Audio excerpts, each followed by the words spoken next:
Hello and welcome to another My Interesting Pictures video. Well, today I have a very special guest right here with me in Berlin. He's from the European Parliament and we're going to talk a little bit about his work and his life.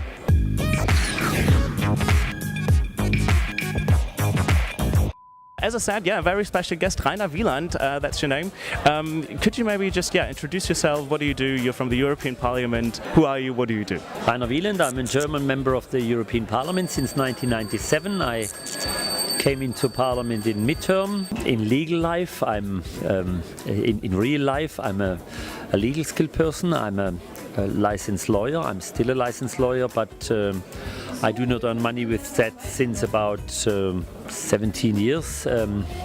Almost from the very beginning, I decided to do that as a full-time profession.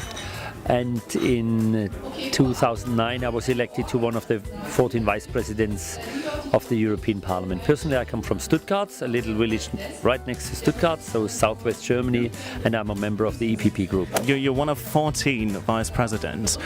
How does that work? I mean, normally, let's say the USA has one vice president, but how does it feel? How does it work to be 1 out of 14? I do not know enough about the architecture of the bureau of other parliaments. I know Germany. In Europe, we do not get money, extra money for any position, so we get a few square meters more and a staff position more. The president is responsible for all, and he or she is designating certain responsibilities, which the vice president concerned is dealing with the concerned part of the administration. So he takes the political responsibility for that. For example, in the first term between 2009 and 2014, I was responsible for ITech, information technology and communication.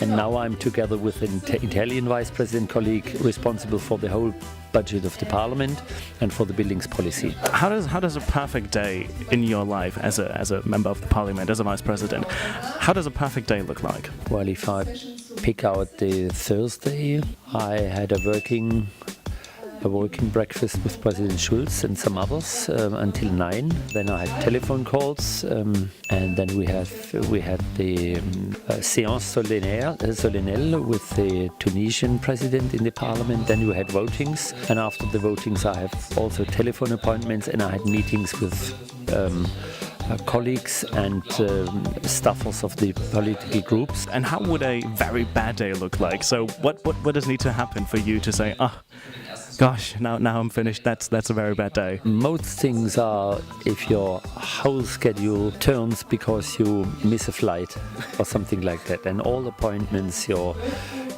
office is doing, from the driver service, from the airport to the place, to the hotel bookings, the flight bookings, and sometimes if you miss a flight from Cologne, the next one is not Cologne, the next better one is from Düsseldorf or from Frankfurt, and so you have to redirect how you move. Yeah. So all the organizations and where to go, and because it costs a lot of energy. Yeah, I imagine. How do you see the EU in, let's say, 4 years' time? I think the EU will be a bit more better set than now. I experienced very often in the past that if the sky is blue, those are the local heroes, the national heroes who said, we done it very good.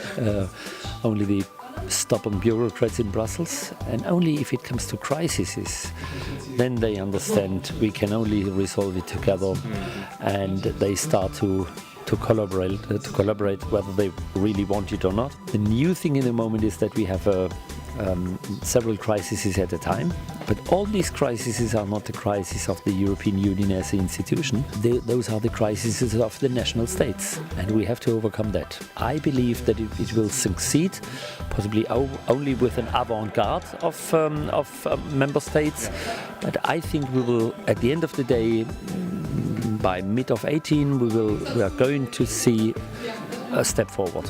On a personal level, what is your best European Union or your best Europe moment you can remember? It was already short before I became a member of the European Parliament. We have a twin town since more than 25 years in the north of England. We were invited, it was a regular visit there with some town councillors. I was a town councillor, and we were told that at the anniversary of the end of the Second World War, the 50th anniversary, 1995, the councillors was asked whether they can stay 1 or 2 days longer, and we did. And we saw in our twin town in Seaham, next to Durham, we saw the celebrations. This VE Day. This is a Victory in Europe's Day, and we had a drumhead service on the cliffs high over the North Sea. And the very first melody, after all these religious melody, the band played was a German anthem.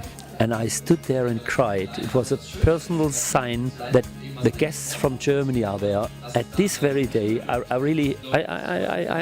feel it up to date, almost 25 years later. And to my last question, if you had to describe the EU in 3 words, what would those 3 words be?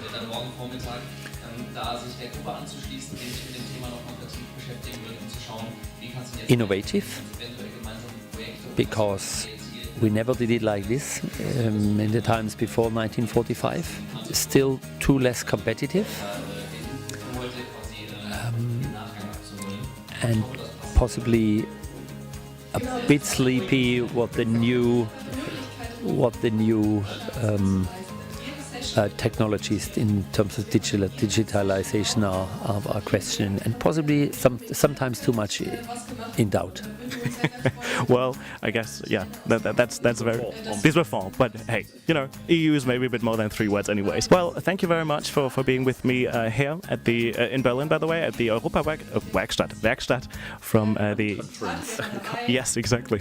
From the Young European Federalists. Anyways, thank you very much for being here with me, and thank you very much for watching. Well, thank you very much for watching this latest My Interesting Pictures video. If you liked it, please make sure to leave a like, and if you're new to the channel, also subscribe. I would really appreciate that. Anyways, there's not much more to say other than stay interested to be more interesting, and goodbye.